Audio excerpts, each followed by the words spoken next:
2026. aasta kannab endas mitmeid muutusi ja võib tunduda tõesti äärmiselt muutlik, siis väga hea on mõelda selle peale, et igasugune muutus kannab alati meie jaoks võimalusi ehk võimalusi kasvada. Ja mida siis tähele panna aastas 2026? Ehk planeetide märgivahetuste psühholoogiline mõju. Mida see tähendab? Kõik suuremad muutused ühiskonnas on seotud kaugete planeetide märgivahetusega. Ja selleks, et midagi suuremat ühiskonnas toimuks, piisab juba tegelikult ühe kauge planeedi märgivahetusest. Kuid kui me mõtleme nüüd viimaste aastate peale ja eriti ka käesoleva aasta peale, siis märki on vahetanud Saturn ja ka kõik kauged planeedid, Uraan, Neptuun, Pluto. 2026. aastal teevad planeedid oma lõpliku uude märki sisenemise ja võib öelda, et algab uus tsükkel. Mis siis toimub sellel aastal? 2026. aastal esiteks Saturn ja Neptuun on liikunud jääramärki, mis sümboliseerib vaimse vastutuse sündi.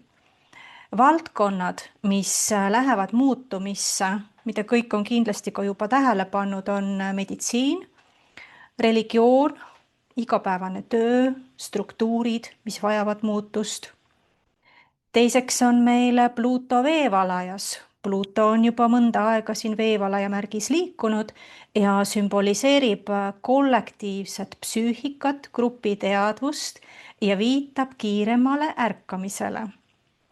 Ja Uraan, mis on siis ka liikunud kaksikute märki, sümboliseerib meile kõike seda, mis on seotud infoga, keelega, mõttega, tehnoloogiaga, ehk see planeedi märgivahetus toob meile tõepoolest tehnoloogilise revolutsiooni ja muutumisse lähevad haridusvaldkond ja kommunikatsioonivaldkond.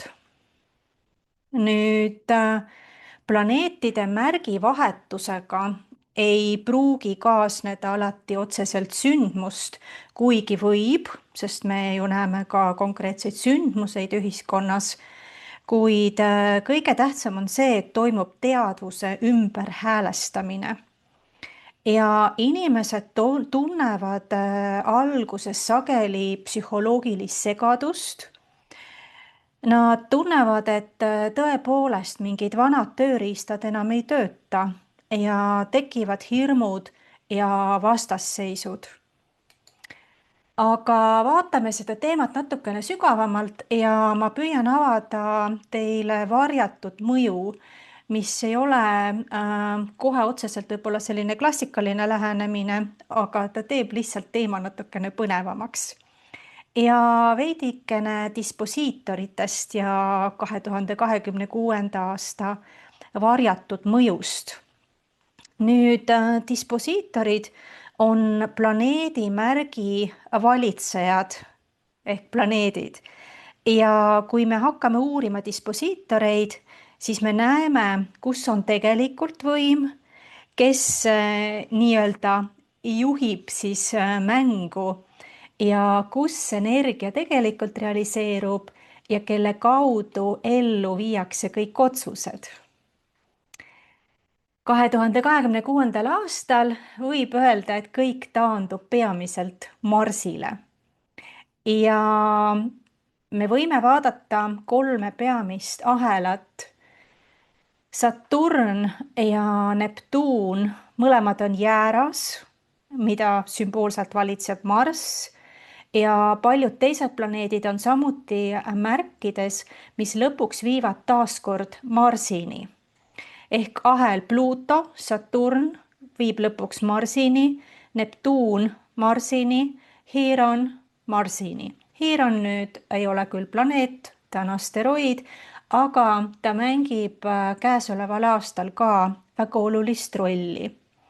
Seega Marss ei ole sellel aastal lihtsalt üks planeet, vaid ta on kogu süsteemi viimane käivitaja.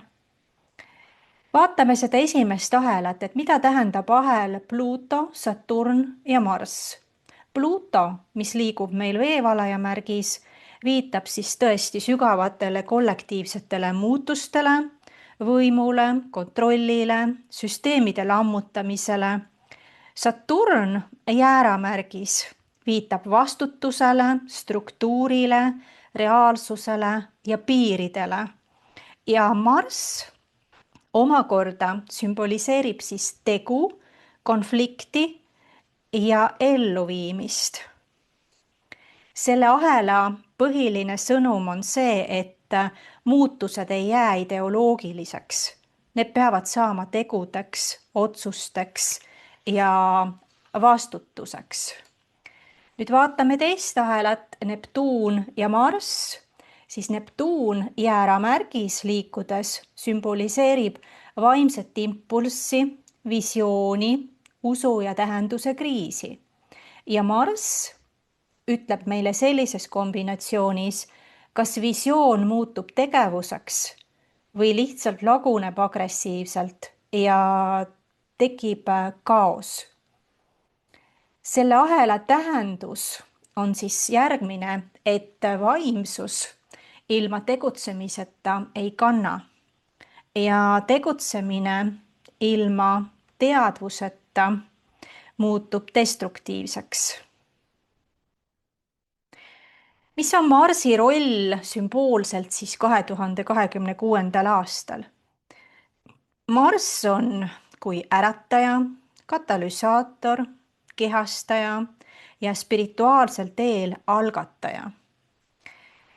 Marsi varjupool disposiitorina tähendab siis seda, et kui inimene või kollektiiv ei taha võtta vastutust, ei taha ärgata, ei taha tegutseda teadlikult, siis Marss väljendub konfliktina, ärrituvusena, vastandumisena ja vägivaldsusena, süüdistamisena ehk keegi peab süüdi olema.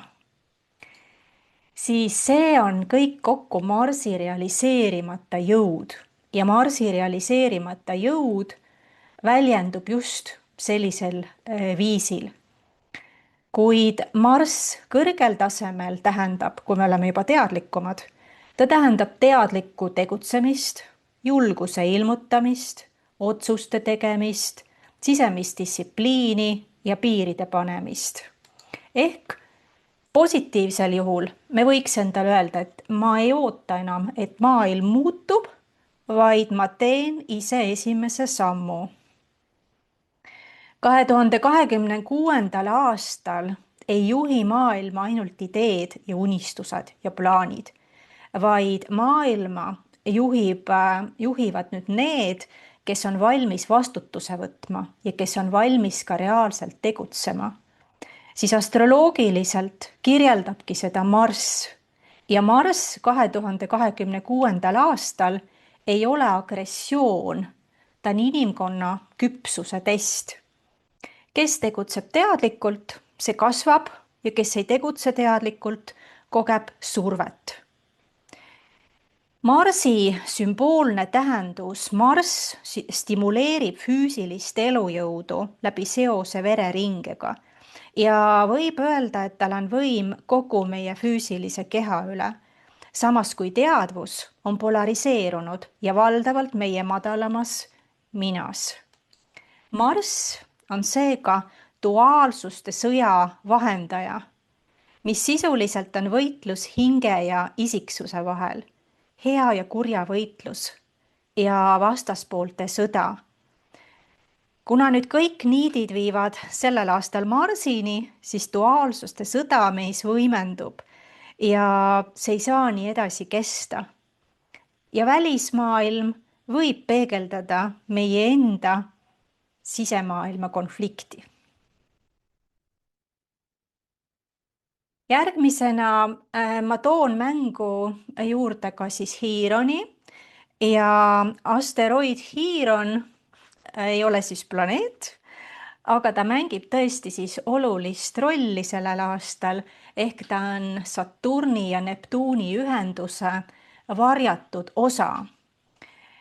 Selle aasta veebruaris oli üks väga harukordne planeetide seis, kus Saturn ja Neptuun tegid omavahel konjunktsiooni, mis ka sisuliselt tähendab uue tsükli algust ja Hiiron nüüd ühendab siis nii-öelda seda kahte planeeti. Mida ta tähendab sümboolselt? Sümboolselt, et meil aktiveerub kollektiivne haav, mis on identiteedi ja algatuse osas. Heiron, olles siis Saturni ja Neptuuni ühenduse varjatud osa, on sisuliselt sild, ühendades keha ja vaimu. Ta toimub sillana mitmete planeedipaaride vahel, aga ta on alati seal, kus on vaja ühendada kaks vastandlikku energiat ja Saturn ja Neptuun on täiesti vastandlikud energiad. Nüüd Hiironi loomulik liikumine on Saturni ja Uraani vahel, aga ta aktiveerub siis planeetide vahel. Ja Hiiron viitab kohale, kus meie teadvus ei saa enam vanamoodi edasi minna. Ta on justkui lävepakk vana ja uue vahel. Koht, kus teadlikkus hakkab siis sündima. Ja Hiiron liikudes sellel aastal jääramärgis, sümboolselt siis jääramärgi valitseja on ka Marss, siis Hiiron jäära energias tähendab, meil on õigus eksisteerida sellisena, nagu me oleme ja meil on haav selles teemas. Kollektiivsel tasandil tähendab see seda, et meil tekivad küsimused, kas mul on üldse õigus alustada, kes ma olen, kui minu vana roll enam ei toimi, kas minu tahe loeb ja nii edasi. Ja ta toob nähtavale ebakindluse algatuse võtmisel, ehk justkui raske on algatada.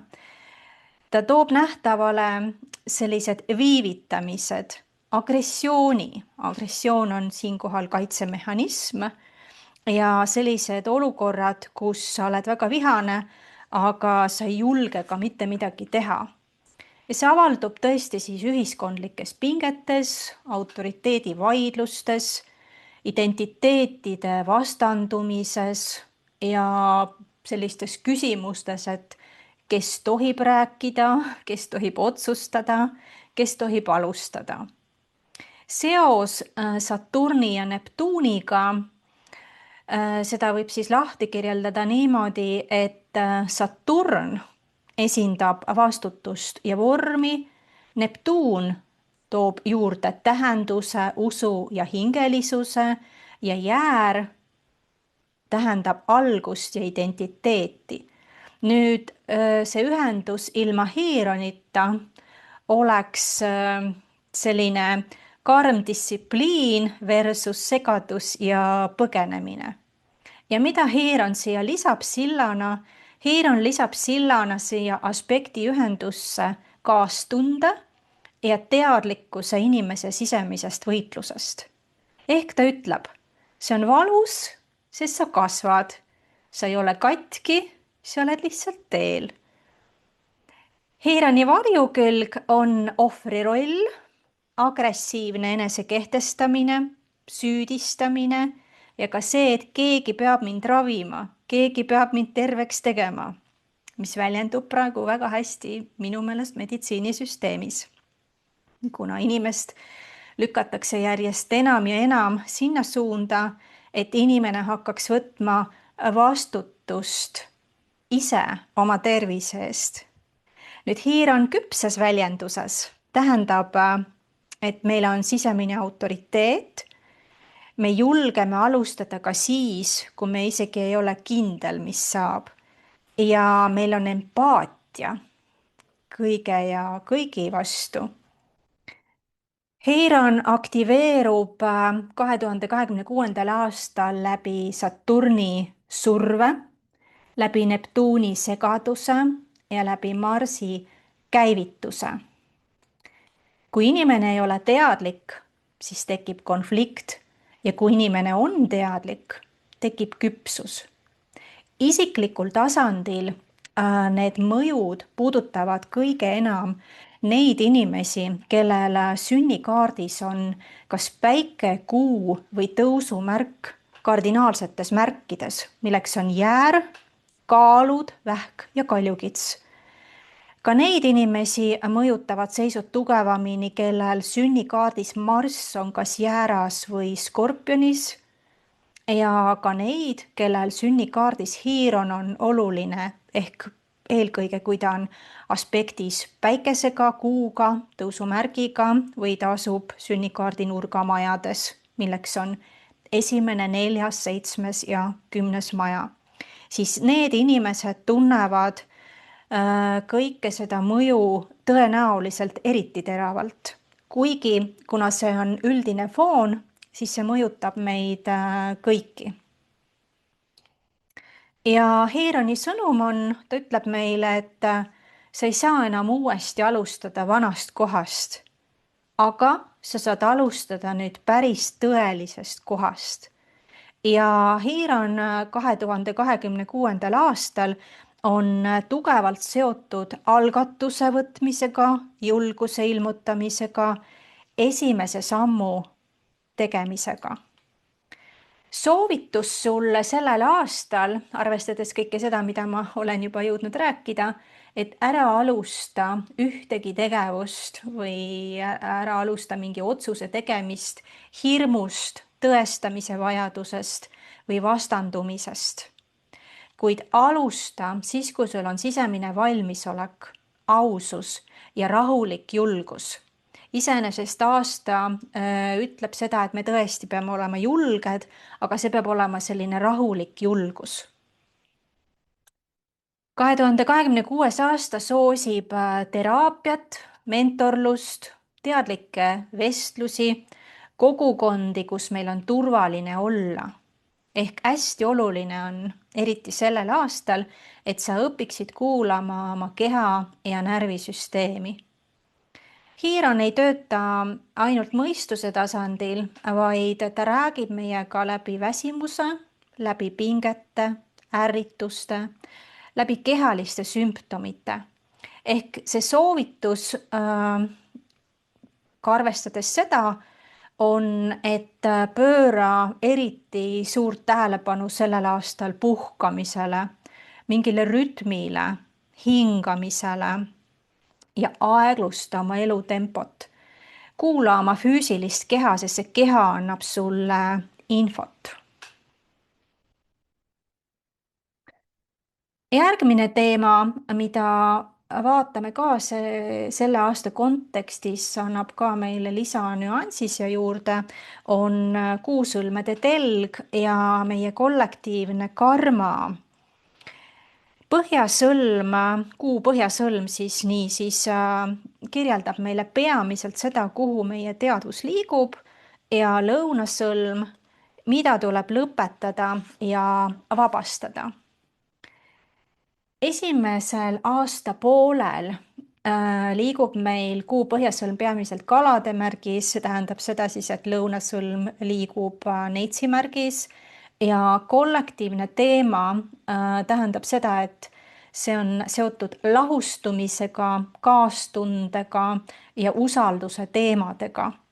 Ehk arengusuund on kasvatada intuitsiooni, sisemist tunnetust, empaatiat ja lahtilaskmise suund, mida sümboliseerib Neitsi märk, et millest me peaksime siis vabanema, on liigne kontroll, perfektsionism, pidev analüüs ja kusjuures ka vajadus kõik korda teha. Ja kollektiivselt võib see väljenduda siis segaduses suundade osas. Ühelt poolt tunne, et vanad süsteemid ei anna vastuseid, aga veel ei tea, mis need uued siis on. Ja rohkem tähelepanu tuleb pöörata vaimsele tervisele, sest empaatia ja kaastunde teemad tõusevad ka rohkem esile. Mida ma arvan ka, et paljud on märganud juba, kui olete jälginud päevasündmuseid. Individuaalselt väljendub siis väsimuses liigsest ratsionaalsusest, tõesti vajaduses oma elutempot aeglustada ja võivad aktiveeruda ka sellised selgemad unenäod või ka soov olla rohkem inimene kui masin. Ja siia esimesse aastapoolde võiks soovitada inimestele, et kuula keha ja tundeid, luba endal mitte kõike kontrollida. Tegele kindlasti mingisuguste vaimsete või loovate praktikatega ja vaata, kuidas sa defineerid ennast, et ära defineeri ennast ainult töö või kasulikkuse kaudu. Siis küsimus selle esimese aastapoole kohta võiks olla siis see, et kus ma püüan liiga kõvasti selle asemel, et usaldada.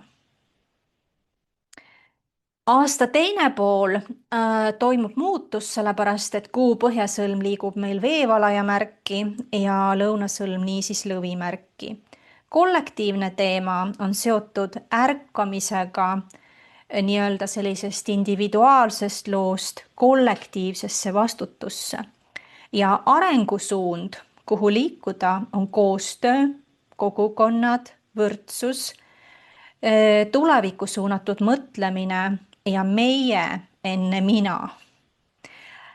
Lahtilaskmise suund, mida sümboliseerib lõvimärk ehk vabastamise teemad, mida meil on vaja vabastada, on igasugused draamad, egokeskne eneseväljendus, vajadus tähelepanu ja kinnituse järele ja sellised olukorrad, kus mina tean paremini. Ja kollektiivselt võib ka siis see aasta teine pool tuua tähelepanu rohkem kogukondadele, aga ka tehnoloogiale ja sellistele uutele ühiskondlikele mudelitele. Võimalik, et ka hierarhiate ümberhindamisele. Tekib väga tugev tuleviku vaatamise surve. Individuaalsel tasandil võib-olla tekivad sinus küsimused, et kuhu ma kuulun, kuidas ma saan panustada. Ja hea oleks leida endale mõttekaaslasi, sellepärast et süveneb vajadus jagada ideid, et mitte ainult üksinda särada, aga jagada seda ka teistele. Ja siit tulevadki soovitused siis nüüd aasta teiseks poolaastaks, et otsi koostööd, mitte lihtsalt sellist kiitust, aplausi ja tähelepanu, jaga oma teadmisi ja ole kindlasti avatud uutele vaadetele. Hästi oluline on, et sa ei klammerduks oma vana identiteedi külge ja mõtle sellises pikemas ajaperioodis. Küsimus selle aasta teise poole kohta võiks olla, et kuidas minu eripära saab teenida midagi suuremat kui mina ise. Ja see kattub ka nüüd ahelate teemadega, kus siis Saturn, Neptuun jääramärgis ütleb, et siin on identiteedi ja vastutuse test, hiir on jääras, viitab haavale algatuse ja nähtavuse osas ja Marsi kui disposiitori roll viitab siis, et kas tegutsemine versus reaktsioon. Aasta esimene pool niisiis võiks olla pigem tunnetus ja lahtilaskmine.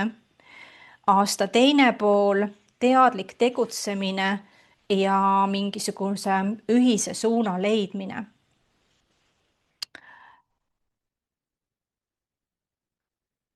Varjutused. Et veidike ka varjutuste teemal, sellepärast et need avavad ka hästi olulisi nüansse.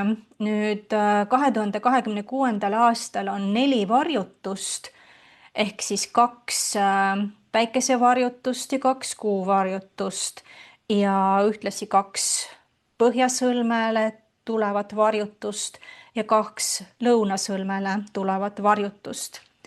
Varjutuste mõju on tegelikult pikaajaline. Öeldakse, et keskmiselt 6 kuud, aga see võib olla vabalt ka kauem.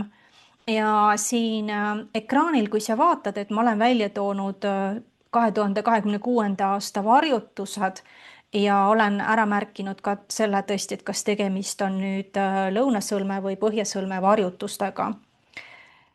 Varjutused üleüldiselt tõstatavad küsimused inimestele, et kas ma kuulun gruppi, mis enam mind ei toeta, või kas ma hoian kinni sõpruskonnast lihtsalt harjumusest ja kas ma identifitseerin end millegagi, mis pole enam minu tee. Kui sa vaatad neid põhjasõlme ja lõunasõlme varjutusi, siis lõunasõlme varjutuste perioodis me oleme umbes 3. märtsist kuni 28. augustini, et see on päris pikk periood ja mida ei ole hea teha lõunasõlme varjutuste ajal, et tegelikult võiks terve sellele perioodile tähelepanu pöörata, et siis ei ole hea nii-öelda pingutada lihtsalt rohkem või sundida ennast lihtsalt vastu pidama mingisuguses olukorras või milles iganes. Ja kindlasti ei tasu parandada midagi, mis on juba läbi. Noh, siin peab ütlema sinu enda tunnetus, et kas midagi on läbi juba või veel ei ole. Siis mida on hea ja ka vajalik teha lõunasõlme varjutuste perioodil, vabastada, lõpetada ja taanduda õigel ajal. Ja kui me vaatame, siis 28. augustil tuleb kuuvarjutus Kalade märgis ja see on põhjasõlme varjutus. Ehk siin tekib võimalus, ma arvan, uuteks algusteks, kuigi ka selle aasta algus kandis võimalust uuteks algusteks, kuid see vahepealne periood siin märtsist kuni peaaegu augustikuu lõpuni on selline nagu vabastamise ja lahtilaskmise periood.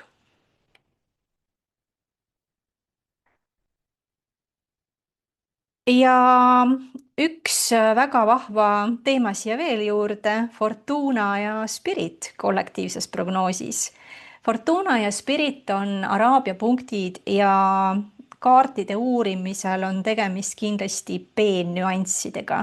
Ehk need ei ole elemendid, mida klassikaliselt uuritakse ja kaardile märgitakse, kuid nad avavad siia väga olulise vaatenurga ja mida siis Fortuna ja Spirit tähendavad? Fortuna, hästi lihtne selline üldine tähendus, viitab siis sellele, mis tagab meile rahulolu ja Spirit näitab meie teadlikku suunda ja tahet. Siis mida nad nüüd selle aasta kontekstis meile võiks tähendada, ehk tekib selline küsimus, kus ma olen seotud kellegi teise rahaga, ootustega või kohustustega. Näiteks sa võiksid sellel aastal üle vaadata kõik, mis on sul seotud ühiste laenudega. Ka see, et kas sa võid olla näiteks sõltuv sissetulekust või kellegi teise materiaalsetest varadest, kus sul on emotsionaalne kohustus, mis võib olla seotud turvalisusega. Ehk hästi hea soovitus selleks aastaks on, et sa võiksid teha sellise hästi ausa ülevaate oma sõltuvustest, eelkõige kui need on sellised materiaalsed, siis kindlasti aeglusta tempot, ära tee järske otsuseid ja püüa luua päris turvatunnet, sellist sisemist turvatunnet, mitte lihtsalt näilist. Et kui me klammerdume liigselt materiaalsete asjade külge, siis see võib olla ka pigem selline näiline turvatunne, kuigi materiaalsus on samamoodi väga oluline meil elus. Aga nüüd see Fortuna ja Spirit rõhutavad just seda kohta sellel aastal, kus sa võid olla sõltuv või kus sa ei ole loonud seda päris sisemist turvatunnet. Ja Fortuna sõnum on inimestele siis, et ära põgene keeruliste teemade eest, seal on kasv. mis siis on 2026. aasta kõige olulisemad teemad, et märksõnad, mida sa võiksid siis meelde jätta ja tähele panna ka oma isiklikus elus, ehk julge tegutsemine ja ära jää passiivseks.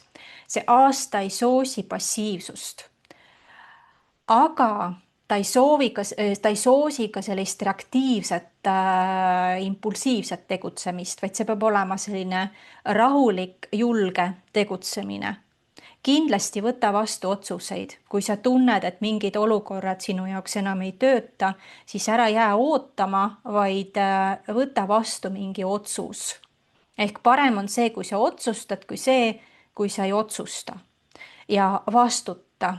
See vastutus tähendab vastutust iseenda ees, iseenda rahulolu ees ja muidugi avarda oma teadvuse piire.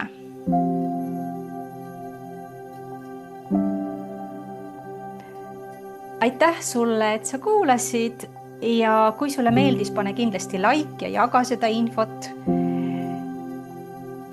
Kohtume sinuga juba järgmises videos.